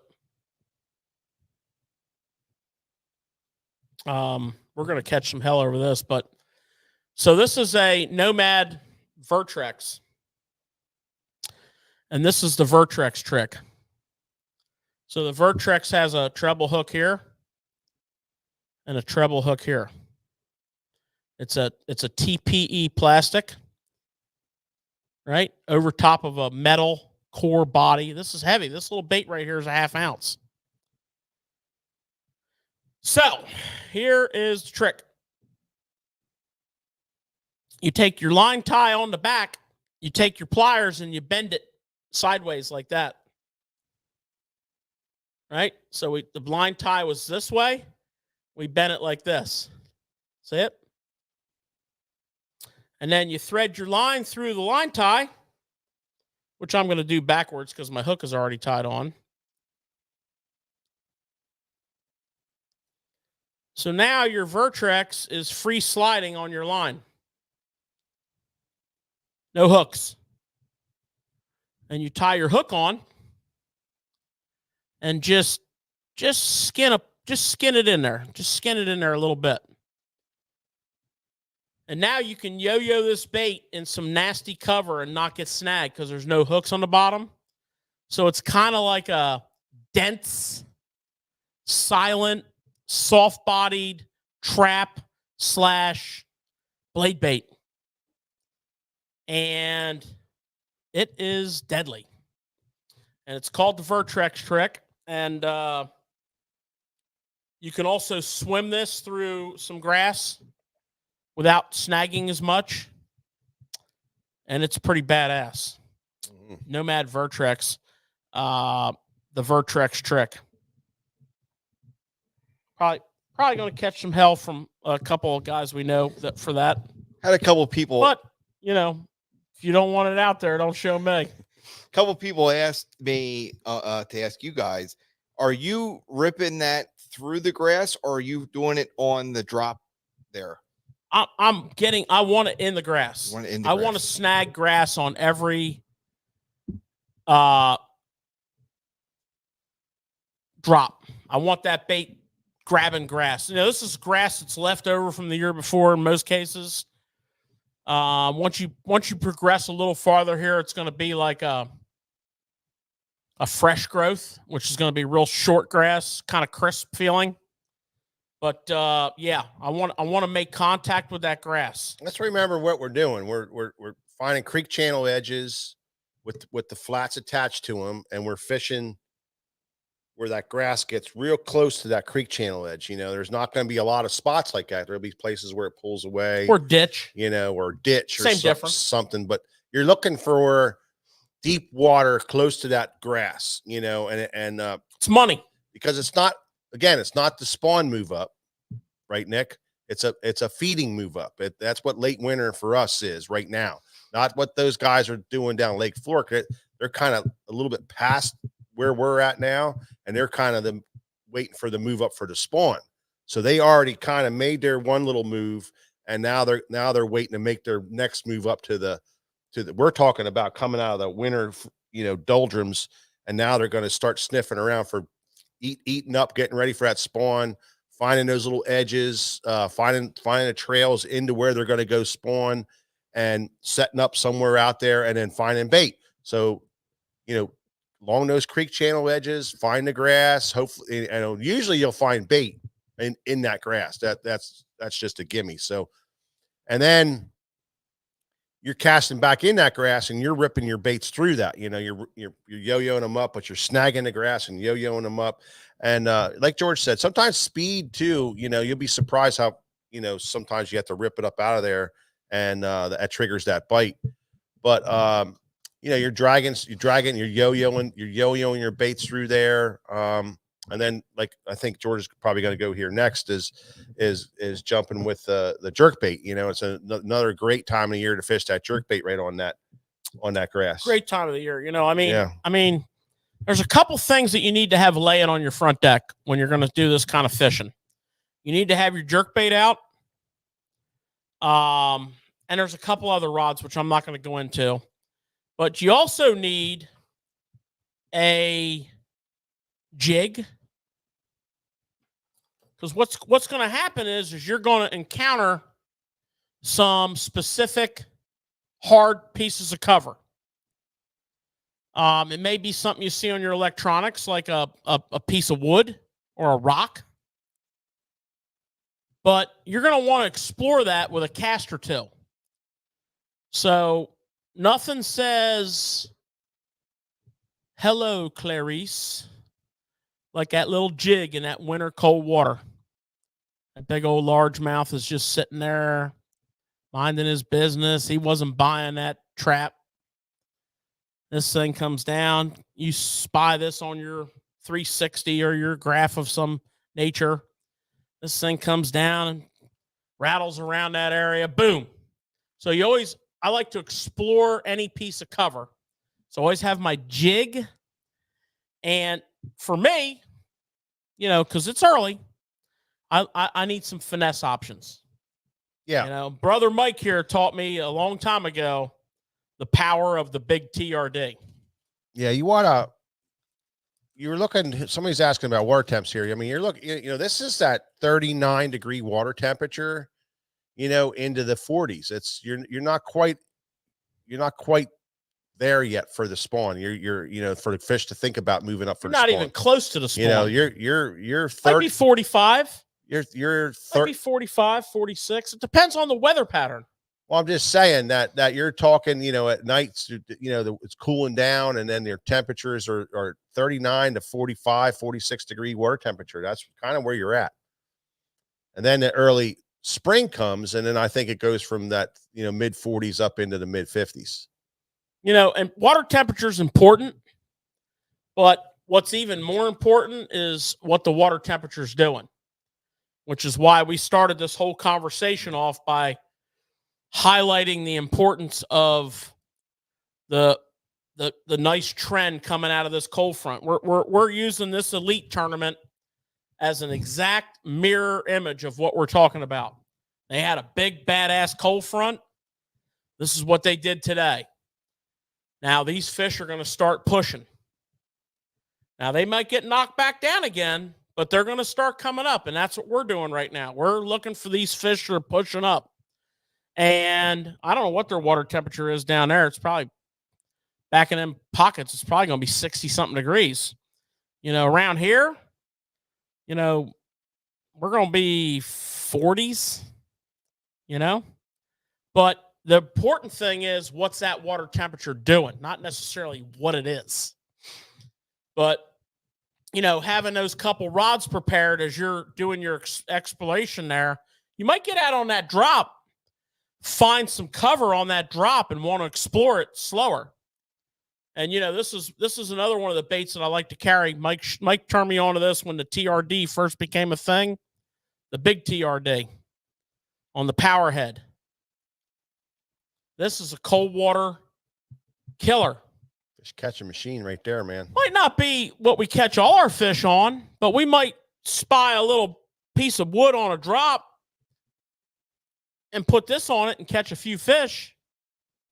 We're not necessarily talking about dialing into catching every fish that swims on one bait. We're talking about exploring these grass flats and being prepared. A lot of stuff going on there to deal with other situations, you know, and a lot of times leading into these flats, you have a channel that hits a bank. Mm-hmm. And a lot of times those fish will be on that drop where that channel hits that bank. There's no flat at that point. The flat is in front of them. Mm-hmm. So if you happen to be in that area, you want to explore that a little bit, you might throw your jerk bait on that. You might yo-yo your other baits on there. But, you know, if you see some nice hard cover on there, these exploratory baits are good to put a cast or two on there and see what you can see. You know, and I talked about the big TRD. I talked about the jig. This is what I like and Mike likes. Amongst a few other things, we want to highlight Love Me a Trick Worm. Okay. Love me a shaky head. Love me a zoom trick worm or a finesse worm on a shaky head. I'm very particular about the style of shaky head I like to fish. I'm not a twist lock guy. I'm a barb and collar guy. Barb and collar. I'm big time on the barb. Probably not going to be able to see that worth a damn, but there's a barb there on the collar. Right? I can see it. I'm a big time proponent of that with the Gamakatsu hook. Nice straight rig, 60-degree flat eye. We're in business. Mm-hmm. We're going to catch a bunch of fish on that for the rest of the year, but we're going to have this out for our exploratory mission. Very effective in that early season water. Oh, absolutely. Huh? Absolutely. I mean, you know, somebody said that they were fishing just the other day and they had 45-degree water temperature. Don't forget about cranking. You know, one of the things that we talked about a couple weeks ago when George and I were out, we were cranking, catching smallies in 39-degree water temperature. It's crazy. Absolutely unbelievable. They were smashing that thing and sucking it in deep. So don't be afraid of that, man. You've got awesome warming trends like this, like we're going to have over the next 3 days, and we're going to throw the hell out of crankbaits also in the afternoons, in the mid part of the day, and we're going to fish them over top of that grass, and we're going to fish them. And one of the things that you want to do with your crankbait, especially when you're looking in the higher part of your temperature range, around those 40s, those higher 40s, is don't be afraid to roll that thing, man. You can reel it pretty quick, and you'll be surprised how the fish react to a fast moving crankbait, as George alluded to earlier. You going flat sided? There's a million of them you want to do. We love to start with the cold water with flat-sided crankbaits. That's our big thing. The chick magnet, those types of things. Once you get to the top part of your temperature range in that late winter, then you can add in your square bills, your a little bit more wobble. But man, we're throwing. What about the DT6 and the DT8? We're throwing a shit ton of flat side, the frit side fives, the chick magnets, and then on that drop, then you're going to get those DTs out and fish them. Love me Fish some them on those DTs. drops, so And of course, the jerk bait. And then your jerk bait.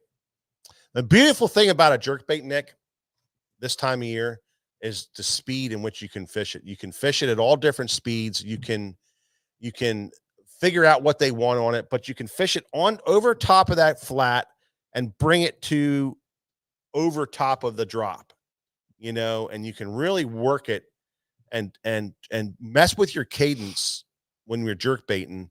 You've got to mess with your cadence, and your cadence is your pause between your two jerks. Now, I changes every day, changes all the time. Sometimes it's fast, sometimes it's slow, sometimes it's 6, 7, 8, 10 seconds between the pauses. And sometimes it doesn't take that much. Like it just you don't need to pause that often, because whether the temperature is warmer or they're the later part of the day. But you got to mess with your cadence before you stop using the jerk bait.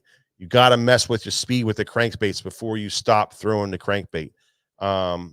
Just because you didn't get bit on a steady retrieve doesn't mean that the crankbait's not working. You may have to speed it up, you may have to slow it down, you may have to do different things to get them to bite it. So and Mike, you say it all the time. That's why it's also important to go fishing with somebody so you can try different things together. If you're out fishing with your buddy, I mean, I know it's competition. I know George and I, we compete like hell, against each other when we're out in the water. But before you establish your pattern, if you really don't have something and you guys are both doing the same thing, you're not effectively fishing in the water. You should work together. Every time you go fishing, you should work together and find out what they're biting. And it's much easier with two people than it is with one person, or it's much easier with two different baits than it is with one bait. You know what I'm saying?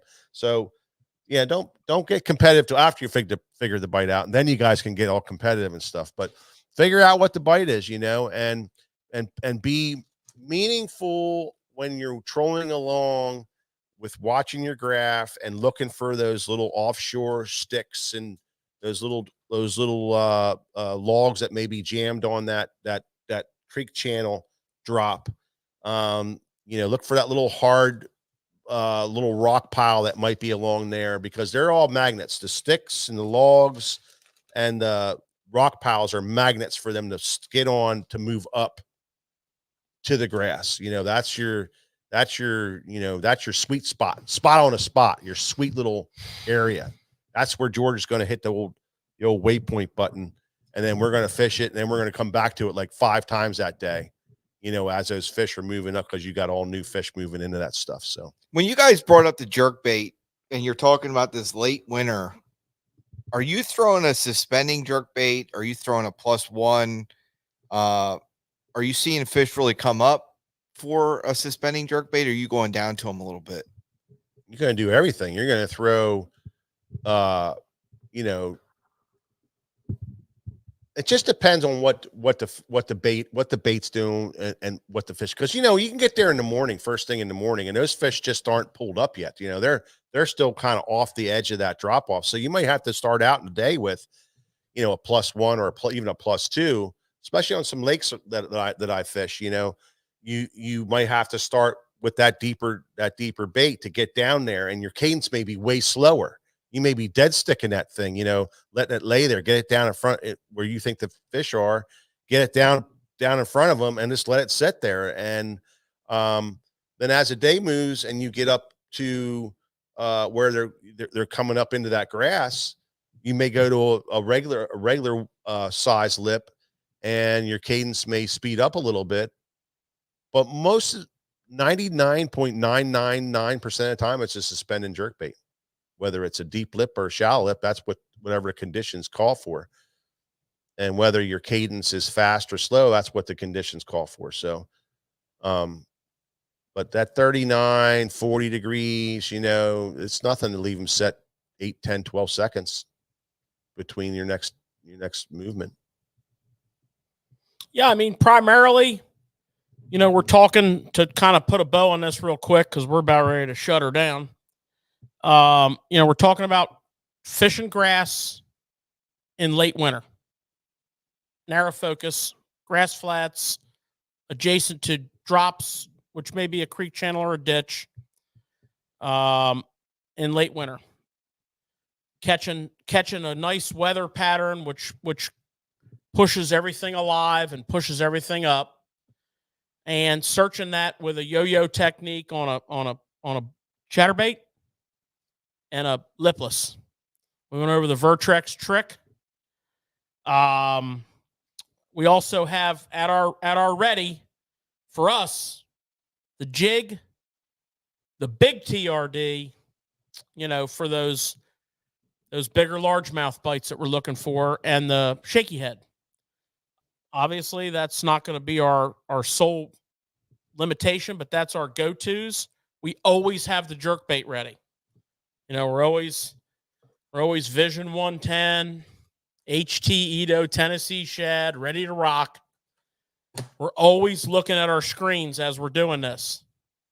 And anything we see not attached to the bottom, we're going to investigate with the jerk bait first. So that's kind of the spin-off of what we saw happen at the Elite on Fork today. Got us thinking, let's talk about a narrow focused situation that we encounter from now until the spawn. And that's, you know, specific groups of fish, largemouth primarily, that are doing what they're doing, and how we like that and we look for that. So that's kind of the gist of the topic.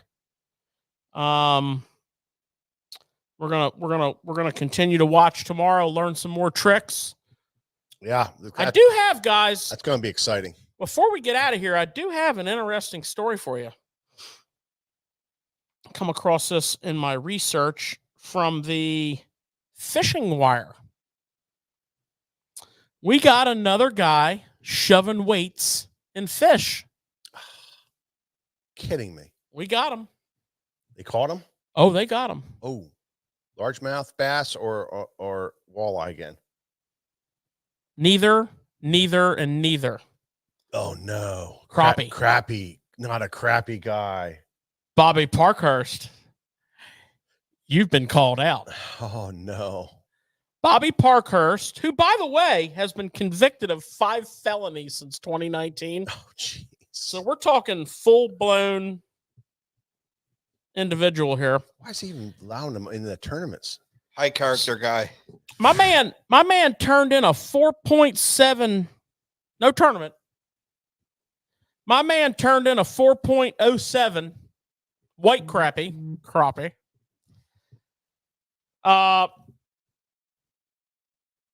To be weighed for state record. The only problem was one of the gentlemen that watched the weigh-in saw Mr. Bobby Parkhurst weigh the same fish in the day before on another certified scale at another bait shop where it weighed 3.73 pounds. So now this fish gained Valuable a quarter of a pound lying dead in the refrigerator. This is an amazing fish. So they scanned it, and then they x-rayed it, and they found 2 big-ass ball bearings in it. So Bobby Parkhurst, and he's not getting charged for this because the DA was like, I'm a little busy right now. Could you take your fish somewhere else? So there you go. Wow. Bobby Parkhurst did not get the state record because somebody dimed out his crappie. Wow. There you go, boys. I'm guessing that won't be his last effort at something. I'm pretty sure he's not going to be having no fishing license in Kansas. One last thing before we go. And I saved it to the end of the show here. I'm just hoping, I don't know if you guys know, but Mikey Poole, who works for us for a long time. I mean, a lot of you guys know him well. He worked for us for 8 or 9 years, maybe 10 years now. and he's been at all the shows, been here for so I'm sure you guys ran into him. Mike's in really bad health right now. He's not doing well at all. And this is one of those times where, you know, you just need to stop and take a minute and think about it. And if you can find it in your hearts to take that moment and say a prayer for Mike Poole, it would do a lot of good for him. And it would give, you know, everybody who's been around him, it'll give you some comfort also. It's a very, very sad situation. And, you know, we're just devastated about the whole thing. And hopefully these prayers are like a last ditch effort for him. And I just want you guys to know that, you know, and I hope you guys can take a moment and just say a prayer for Mike and, you know, see what we can do for him and just keep him in your thoughts and prayers.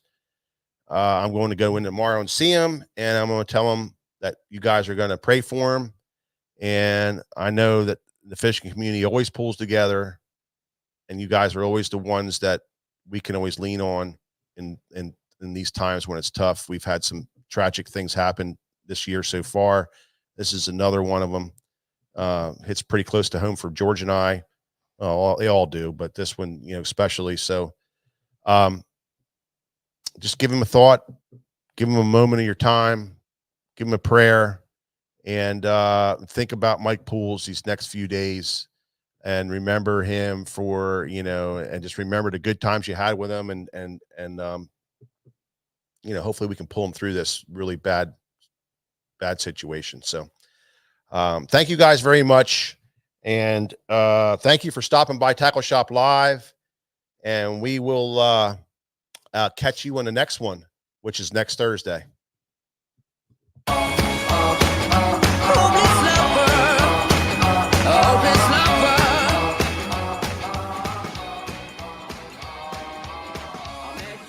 Sunny day, right there you took my breath away. Young and pretty, was it just a dream? The next day you called me up, you told me I'm your little buttercup. You came over and you fell into my arms. Well, I know what I feel. Please tell me your love is real. You make me smile when I think of you. If I am down or when I am blue, I can't get enough. You make me happy, I feel so fine. Oh, how I wish that you were mine. I can't get enough. Hopeless lover. I woke up all soaked in sweat, with chills running down my neck. I'm going crazy from just the thought of you. A long blonde hair and your beautiful smile. Your sense of humor makes it all worthwhile. Don't make me wait, it's not a funny game. You know just what I feel. Please tell me your love is real. You make me smile when I think of you. If I am down or when I am blue, I can't get enough. You make me happy, I feel so fine. Oh, how I wish that you were mine. I can't get enough. Hopeless lover. Hopeless lover. A hopeless lover. Hopeless lover. You make me smile when I think of you.